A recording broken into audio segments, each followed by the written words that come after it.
I've enjoyed football in 2025 for various reasons. Whether it's the storylines, whether it's the results, the games, emerging players, established players kind of figuring it out and coming back from an injury or reestablishing themselves. And I've come up with 10 players that I really enjoyed watching this year, right? And for various reasons, right? Maybe it's a youngster kind of coming up. Maybe it's a emerging superstar. It could be an older player kind of reinventing themselves or moving to a new team, there's various reasons. Maybe it's work ethic. There's a bunch of different reasons that I picked these 10 players, and they're not the biggest superstars in the world, right? Not the Mbappes or Haalands or Kanes or whatever. There's a video coming for them in a couple of days. But these guys are guys that I just enjoy watching. I just enjoy their brand of football and kind of the storylines around them. Now, before I get into anything in this video, guys, like the video, subscribe to the channel, and we'll start it off with a name that's probably very well known to Premier League fans at this point, and it's Elliot Anderson. Elliot Anderson to me is my ideal type of central midfielder, right? I don't like when we get into the mode of, oh, you have to only be an attacking midfielder, that you can't defend it. You have to be a defensive midfielder and you can't even pass forward. I like a guy that can do a little bit of everything, and Elliot Anderson is that type of player. Robust in the challenge, forward passes, forward thinking. If he has a chance to shoot the ball, he's shooting from range, and he has a good range of passing as well to him, a good vision, right? And it's the kind of player that he kind of meshes well with the way Forest is built, right? You have the likes of Murillo that can start attacks from deep. Then you have Anderson that can kind of control the midfield on his own. And then you have a Gibbs White that can kind of be a final third finisher, playmaker at that end of the pitch. But Elliot Anderson, for me, is a player that he can really literally do all three of those things. He can start attacks. He can pick up the ball. I've seen games where he gets frustrated with Forrest not moving the ball forward quick enough, or not not wanting to get on the ball, going along a little too much. And he's just like, calm down. He does this. He's always like, calm down. Give me the ball. Let me kind of dictate the pace of the game. Grabs the ball from the goalkeeper, drives it up, finds Gibbs White, interchanges with Gibbs White, interchanges with Hudson-Odoi or Dan and Doy, whoever it is, kind of just figuring it out, right? And when you have a guy like maybe Sangare next to him that can kind of just destroy, get tackles in, and then just give the ball to Elliot Anderson that can kind of be the more creative, midfielder who can also destroy. Like, this guy wins tackles. It doesn't matter what team Force are playing against. Anytime the ball goes near this guy, he's aggressive. He never runs out of energy. He never gets tired. He's the ideal midfielder for me. I guess my ideal type of midfielder. I look at how Liverpool has struggled this season. Man, a guy like Elliot Anderson next to a guy like Gravenberch or Szoboszlai would be great. Like, that would be a great kind of engine room. So I really like Elliot Anderson. And Forest fans, I don't want to be disrespectful, but I think this might be his last season at Forest, because now he's in the England fold. People are even saying, could he possibly start for England? I don't know, but it looks like there was always this arguments about, Adam Wharton, is he going to come into the team? Even sometimes Trent playing in midfield. Now I'm thinking Elliot Anderson has risen to the top of that midfield kind of chart that can break into that midfield of England. He could potentially start next to Declan Rice in that midfield.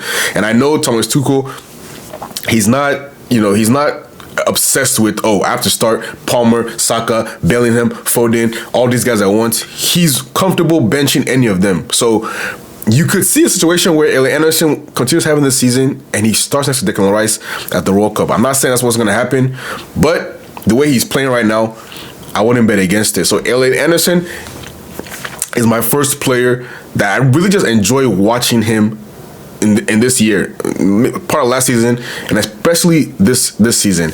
Second player is Nico Paz. Nico Paz, I watched Nico Paz last season at Como. I literally only watched Como because of Nico Paz, right? Especially last season. But now this season they added some new players.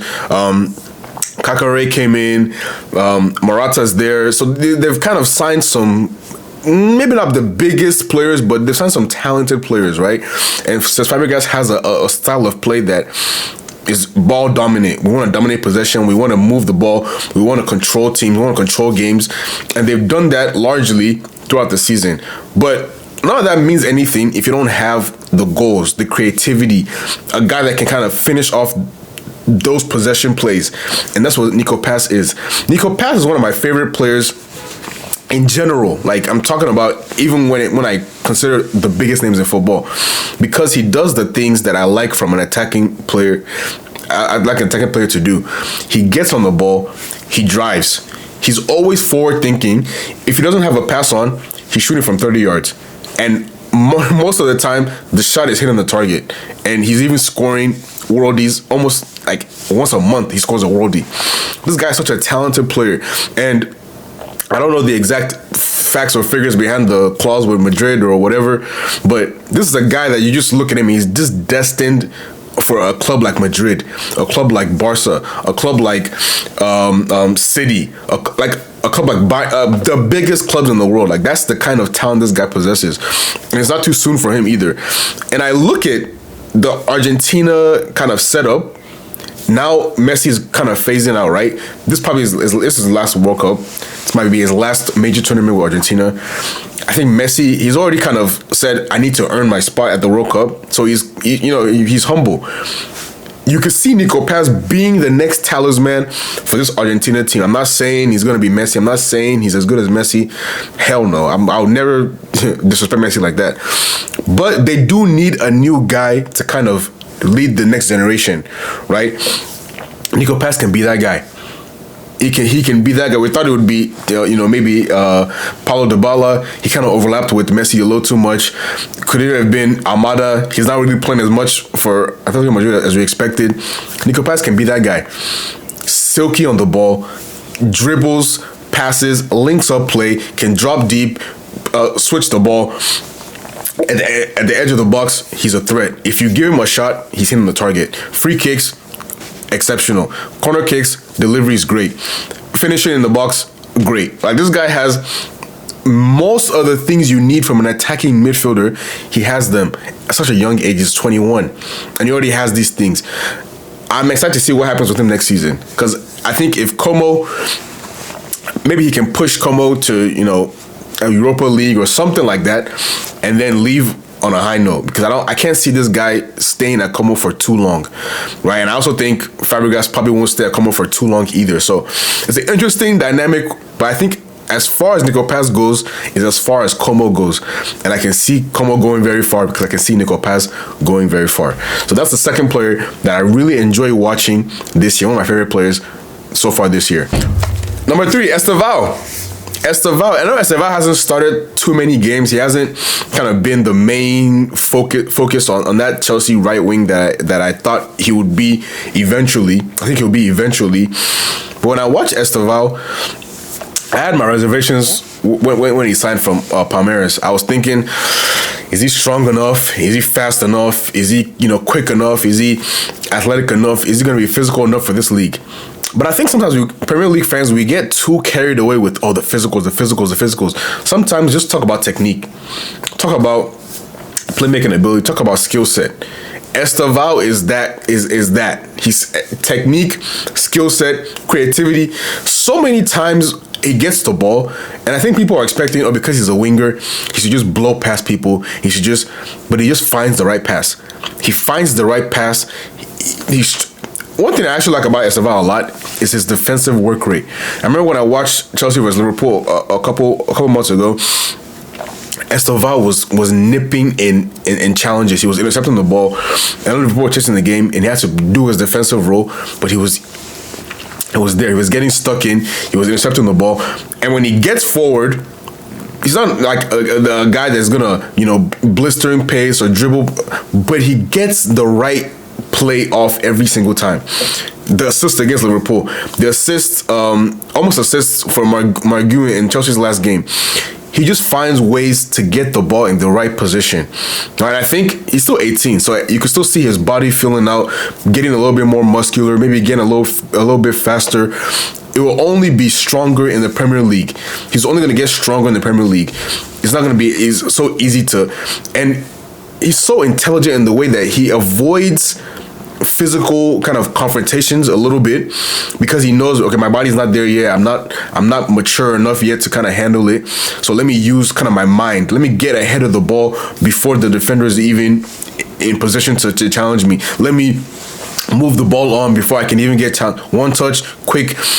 He was creating so much in that game. The 3-0 win Chelsea just had. That chance he creates for João Pedro that he misses. He just makes things happen, and I like players like that. I'm so tired of seeing wingers or just attacking players that just really walk around and don't really do anything. I need guys, I want to see guys that they get on the ball and they're always thinking about the next play. They're always thinking about the next pass. Always thinking about how to get a teammate involved. Estevao strikes me as that type of player. He's not worried about, oh, let me get my stats off. Let me just contribute to us getting goals, getting wins. And I like that from him. So I think he's gonna have a great career at Chelsea. Maybe, who knows, when Madrid or someone comes calling, he goes there. But I enjoy watching his game because he's a different kind of winger, but he still gives me what I kind of want to see out of the game. So I like Estevao's game a lot. So let's go to La Liga real quick. Let's go to La Liga, and we're gonna talk about two players that I enjoy the most. And you're thinking about all the players on their teams and all the players that, you know, the superstars, but these are the guys that I enjoy watching on these teams. First, Fermin Lopez. Fermin Lopez, for me, is, I keep saying, my ideal type of attacking midfielder. A lot of things I see from Nico Paz, I see them in a different way in Fermin Lopez. For example, Fermin Lopez is not as skillful, but his work rate, the way this guy can track back, and still have the energy to go forward. The way he starts counterattacks, or not starts counterattacks, but he's always involved in the counterattacks. He's always in the right position. He knows how to position himself at an elite level, it seems, already at 22, right? Shooting, right foot, left foot. Some people might say, Fermin Lopez is shooting too much.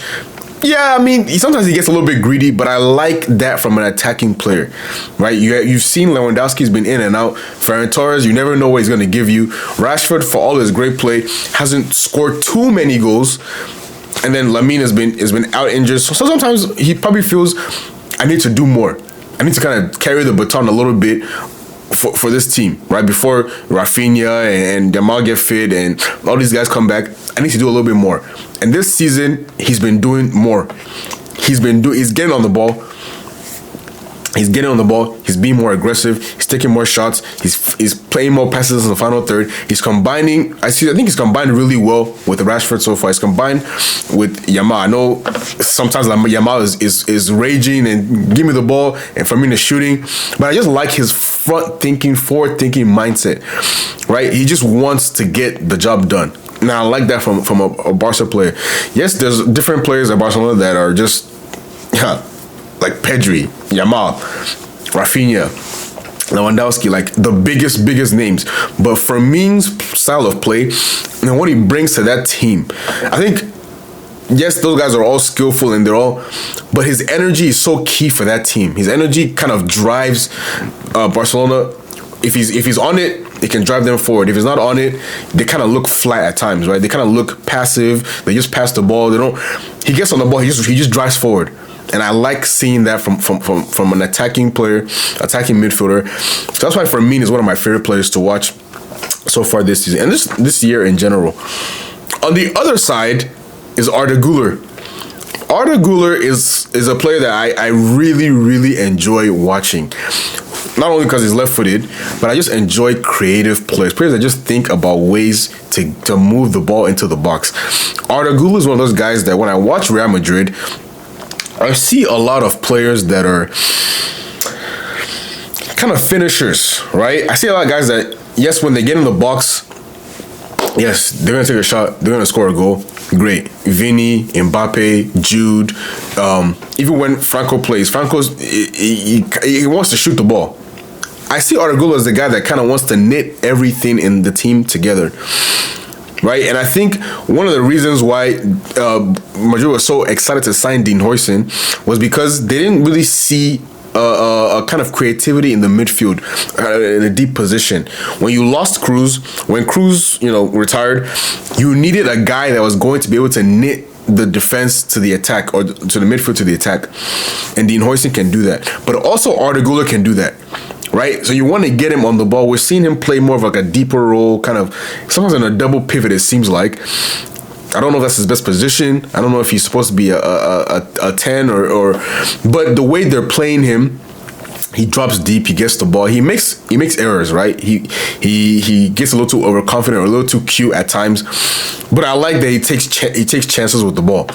Right? And when you see how much he's combined with Mbappe this season, I don't know the exact numbers, but it must be like 5 to 7 assists to Mbappe this season already. He understands Mbappe's movements, and that's something that Real Madrid need, right? Because Real Madrid need a guy that can just give Mbappe and Vini the ball and get them chances. Jude can do that at times, but I think Arda Güler can even take it to another level because of he's just a natural creator, and he sees things from a different kind of perspective. So I love the way Arda Güler gets on the ball and he just finds passes. He has a lovely strike on him. He's so kind of silky on the ball, so kind of elegant on the ball. I just like watching him play.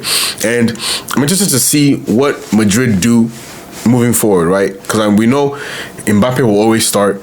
It seems like Tchouaméni will always start if he's fit. Bellingham will always start. Vini, I don't know, but for the most part, he will always start.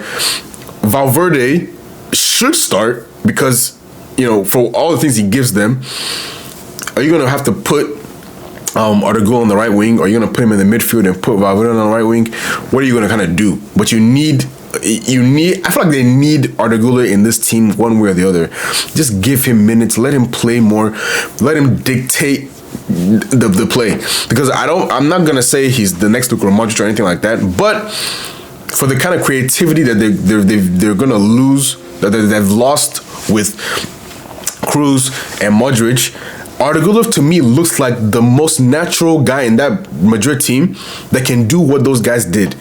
He's not those guys, please don't mistake me, but he's the most natural guy that can do what they did for Madrid all those years. So I think he should play.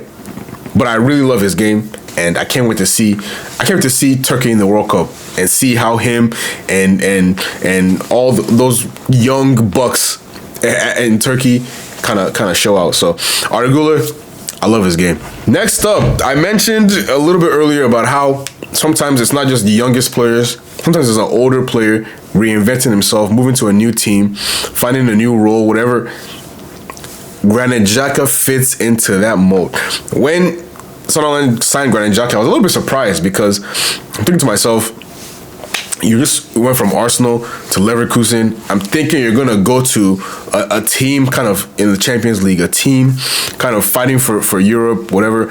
Sunderland are a huge club, right? The Sunderland fans know I have a great appreciation for their club. I didn't expect him to go to Sunderland, right? But him going to Sunderland was a great move, maybe for both of them, because what I see from Sunderland this season is a team that they signed a bunch of new players. They signed a bunch of new players that, for some of them are experienced, some of them are inexperienced, most of the attackers. But they signed a guy in Xhaka that can knit everything together. If this Sunderland team didn't have Xhaka, I don't know where they would be at, but I don't think they would be as high as they are right now. He's a guy that understands all aspects of the game. He can pick up the ball from your goalkeeper. He can find a pass in the final third. And everything in between. He's always available for a pass. Teams understand that, especially when I watch Leverkusen games the last couple of seasons, they understand that they need to get on Xhaka. They need to kind of man-mark Xhaka. Don't allow him to get touches on the ball. Because if he touches the ball, his team will dominate possession, and that's going to hurt the opposition. But teams can never really mark him out of the game. He's not the fastest. He's not the quickest.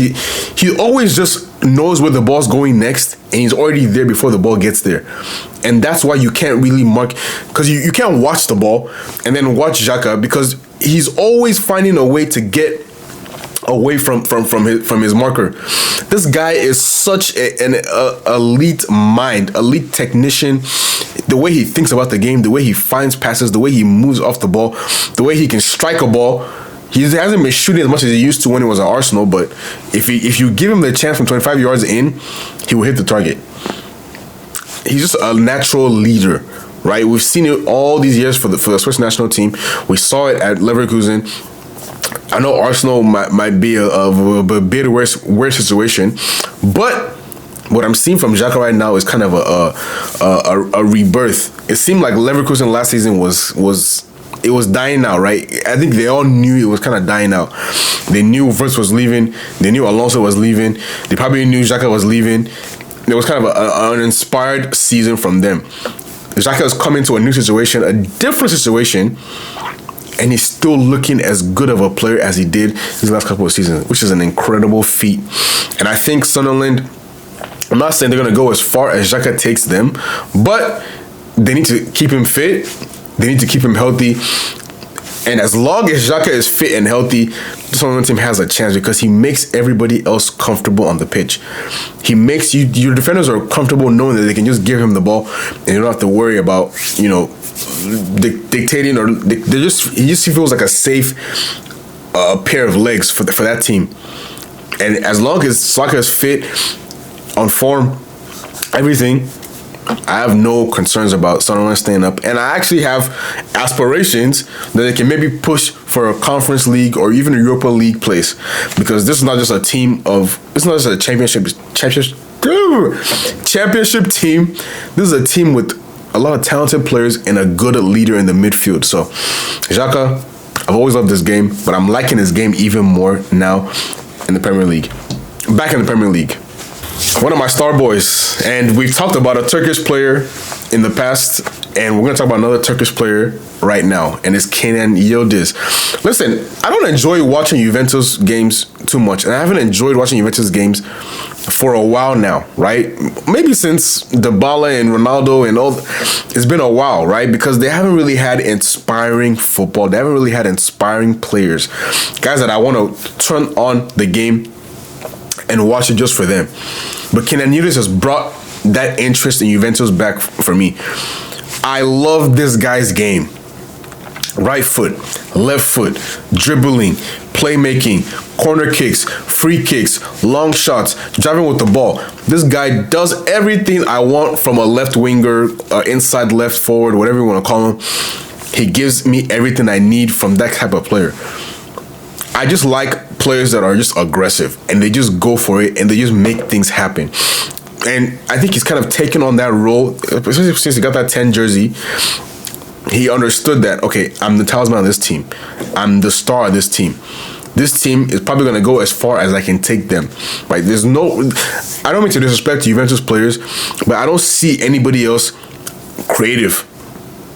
Like, if he gets the ball, he's going to make something happen for maybe Conceição. No. It's really just Yildiz for me. For me, Juventus fans, if you see anybody else that you think is kind of a talisman for your team, please let me know. But what I've seen this season, when Yildiz plays well, when Yildiz is on it, combining with Vlahovic, combining with David, combining with Openda, it doesn't matter who you put up there, he's finding ways to combine with them, finding ways to get the best out of them. And they need him this season to be on form. This title race, it hasn't really been the strongest. It's kind of been bunched up with, Inter, Roma, Napoli. Juventus have a chance to fight for the title. I haven't really seen any team so exceptional that Juventus can't win the title. But Juventus can only win the title, in my opinion, if Yildiz has an exceptional season. And then, please, somebody else help him. Vlahovic has been playing decently well. Help him out. Somebody else pick up do something and help this guy out, because while I think he's an exceptional player, he's incredible to watch, etc., he's still only 21 years old.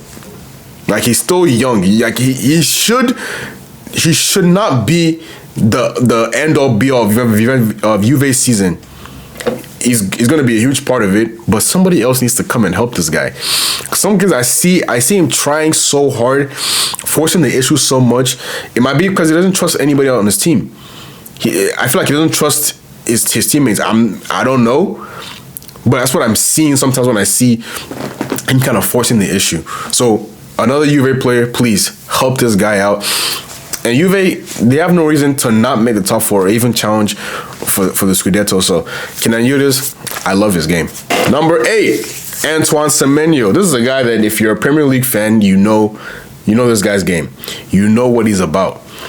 I love Antoine Semenyo's game because for a couple seasons now in the Premier League, I've kind of been sick of wingers that don't really do anything. They just get the ball, they turn back, they pass back, they recycle the ball.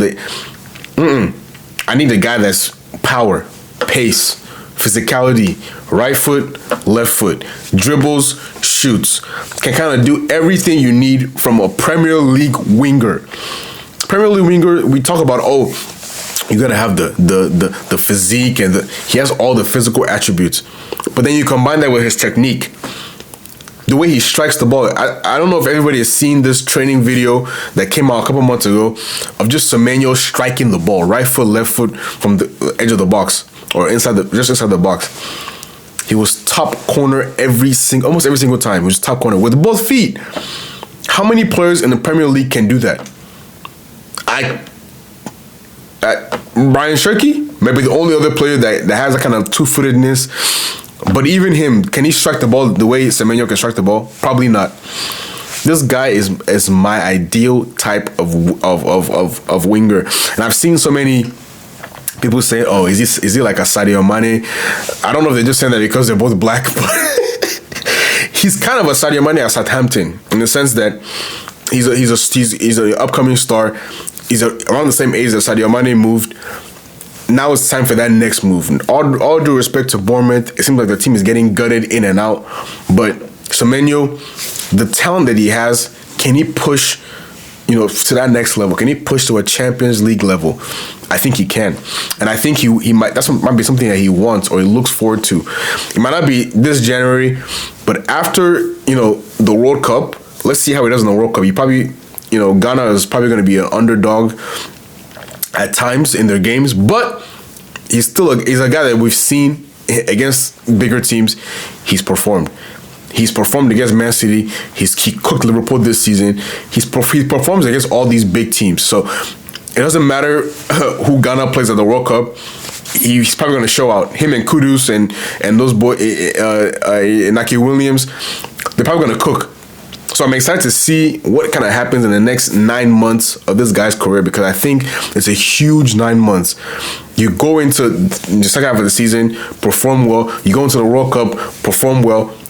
Maybe you get that big move to whoever after the World Cup, and then your career just takes off from there. So I love Semenyo's game. I love the aggressiveness that he plays with, the passion, the energy he plays with, and I can't wait to see what happens next with him, but I love his game. Number 9, interesting shout here. But it's Giuliano Simeone. I know it sounds weird, but I love the energy and the passion and the drive that this guy plays with. People always say, "Oh, this is nepotism. He's only playing because his dad is." If you watch Atletico Madrid, nobody on the pitch works harder than Giuliano Simeone. No other player works harder than him. He's up and down the pitch, contributing in the final third, creating chances, scoring goals. This guy is just a box-to-box winger. A box-to-box winger. And in Simeone's system, you need guys that work hard. You need guys that are going to get, do the dirty things and get the job done. And it's only fitting that a guy with that mindset, coaching your team, literally, his son has the exact same mindset, and it's evident in every game he plays. This guy plays like he's working for a contract. He plays like he hasn't earned anything. He plays like his dad's not the coach. That's the kind of passion you want from a player in your team. You want him to perform like he needs this job. If I don't perform this game, I will not start next game. That's how he plays every single game. And I love that from him. And I love kind of that he's getting some recognition as well, right? People always talk about, Julian Alvarez is the star of the team. Yes, he absolutely is the star of the team. But Giuliano Simeone, are we so sure that he's not the second best player on that team? Are we sure that he's not the second best player in Atletico Madrid? I know Amada is a great talent. I know Baena is a great talent. But from what I've seen this season, it's hard to argue that Simeone is not the second, at a worst, third best player on that Atletico Madrid team. So, for different reasons to the other players, I love Simeone's game. Last but not least, Hakan Çalhanoğlu. Now, this is a well-known player. This is not an up-and-coming player or whatever. But Inter's collapse last season was largely, in my opinion, to the fact that Çalhanoğlu was unfit and injured towards the end of the last season, and it just drained Inter's form. Right? When you have a player like that, you kind of need him to dictate the games for you. When he's not on the pitch, they struggle with that. They might have the same possession, but it's not the same kind of feel that you get with Inter Milan. They don't strike the same fear into teams. When you see Çalhanoğlu on the pitch, and you know that he's going to dictate the pace of the game, if you give him enough space, he will snipe the ball into your back of your net. Free kicks, delivery of corner kicks. I can't name you 5 players in world football with better delivery than Hakan Çalhanoğlu. Hell, I might not be able to name you 3.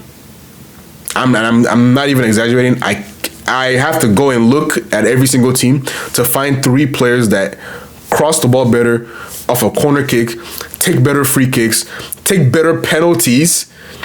Actually, there's not a single player in world football that can do all those things at the combined level that he can. Penalty taking, 10 out of 10. I don't think he's missed one for Inter. Maybe he's missed 1 or 2. I don't know. Corner kicks, 10 out of 10. Free kicks, 10 out of 10. This was one of the best free kick takers in the world for how many seasons now?